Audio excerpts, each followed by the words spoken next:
नहीं ले गए हम। जब से अभी बच्चा हमारा है, जब 8, 9, 10 साल का हो गया, घर के अंदर हम सबसे बड़े मतलब विवादित आदमी हैं। बड़े हैं, छोटा भाई है, बाप है, 2 भाई हैं, लेकिन हमारा जो है सिस्टम रहा। और जानने के बाद में आज का सिस्टम यही है कि हम भाई और सब काम करेंगे, इंसान को सबसे पहले महत्व देंगे, ना कि जाति को महत्व देंगे। जहाँ पे साफ़ सुथरी चीज़ें होंगी वहाँ खाएंगे, और अगर जहाँ पे गंदगी होगी तो अगर उसको समझाने वाला कि आप इस तरीके से रहिए, क्योंकि हमारा आपका पूर्वज मूल निवासी हैं हम लोग भाई। जो अगर आदि काल से देखा जाए तो लोग का जीवन काल धीरे धीरे जब जाने की गिलास को सीधा रखना है कि उल्टा रखना है, लोगों ने सिखाया, बताया, पढ़ाया, लिखे, तब जाके हम लोग आज यहाँ पर हैं।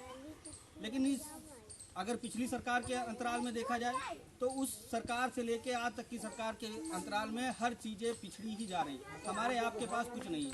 अगर 2 हज़ार रुपये किसान के अंतराल में देख रहे हैं कि भाई सरकार ने दिए, तो अगर उसका आंकड़ा निकाले कि साल भर का, तो 16 रुपये अगर व्यक्ति के आसपास पड़ता है वो भाई, वो साल भर की एक छोटी सी रकम है, वो भी एक लिमिटेड में आती है। अभी हमने उसमें भी देखा था काफ़ी चीज़ें घोटाले हुए हैं कि पैसा जाना था किसी और को, गया कहीं और है।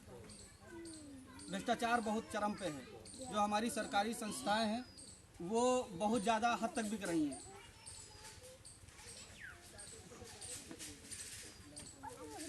सरकारी संस्थाएं हैं जो बिक रही हैं, जो हमारे आपके टूल्स हैं, जिन्हें हमारे आपके पैसों से खड़ा किया गया था। 23 कंपनियां सरकार बेच चुकी है, जो सरकारी एसेट होते हैं जिनको बोला जाता है। तो जाहिर सी बात है कहीं ना कहीं हमको एकजुट होना पड़ेगा। यही मैसेज चंद्रशेखर भाई का है।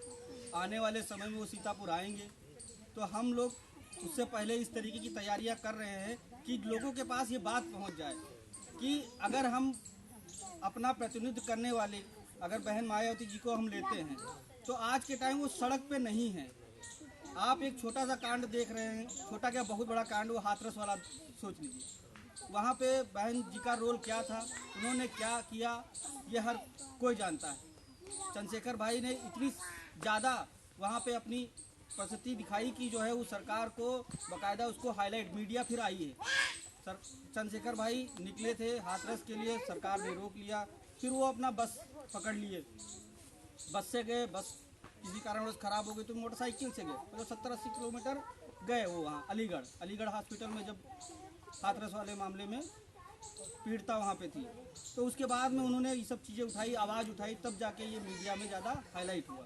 तभी आप देख रहे हैं कि चार्जशीट आई, चार्जशीट में उस केस के आरोपियों को सज़ा होती है। मतलब सीबीआई जब चार्जशीट दाखिल करती है तब कहती है कि हाँ आरोपी हैं, लेकिन यहाँ पे आप मान के चलिए प्रशासन, डीएम, एसपी सब पहले से यही कह रहे थे कि अभियुक्त के साथ किसी तरीके से कुछ भी नहीं हुआ, ना वो मर्डर हुआ है ना कुछ हुआ है। इन सब चीज़ों को लेके बाकायदा मीडिया आपको दिखा रही होगी कि वहाँ पर गलती उसके भाई की है, ये है। तो आप ये मान के चलिए वो घटना एक जातिगत मामले थे, वहाँ पर जो ठाकुर समाज के लोग थे वो सब एकजुट थे।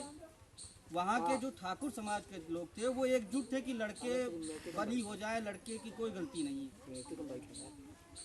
और उस गांव की ऐसी घटना हमने देखी थी कि ज़मीनी स्तर का ये मामला था कि आज के टाइम जब हम आप 21वीं सदी में हैं, 21वीं सदी में है, तो वहाँ का ऐसा सिस्टम है कि अगर आप दुकान पे जाता है, दलित समाज का कोई भी व्यक्ति अगर सामान छू लेता है तो वो सामान उसको खरीदना पड़ेगा। ये ज़मीनी स्तर की वहाँ की रिपोर्टिंग जो रिपोर्ट करके मीडिया ने डाली थी। अगर वो पैसे देते हैं तो पैसों के पर पानी छिड़क के लिया जाता है। तो हम कहीं ना कहीं चीज़ों से दूर हैं, जानकारी से दूर है। ये भी हमको कहीं ना कहीं समझना होगा। उसका कारण भी है कि इतने सारे संसाधन नहीं है सबके पास भाई, इतने सारे संसाधन नहीं है ना, इसलिए तो जो है हर चीज़ें दूरी हो रही है। उस गांव के अंदर जिस साल के हालात थे कि लोग खुद अपने आप वीडियो में कह रहे हैं कि हम लोग उनके वहाँ खाना नहीं खाने जाते हैं, वो लोग आते हैं तो हम खाना खिला देते हैं, दावत वगैरह हो या जो भी हो। तो उस गांव की स्थिति ये है कि तो आप ये मान लीजिए उनको जब भी मौका मिलेगा, जो व्यवस्थाएं हैं जिस हिसाब से है, तो अगर उनको जब भी मौका मिलेगा तो हम आपको कुचल देंगे, वो जब भी मौका मिलेगा। और जैसे अभी मौके मिल रहे हैं, हम अब पुरानी स्थिति में नहीं जाएंगे वापस कि हाँ पीछे झाड़ू बांध लो, ये कर लो, ये मनुस्मृति में लिखा है।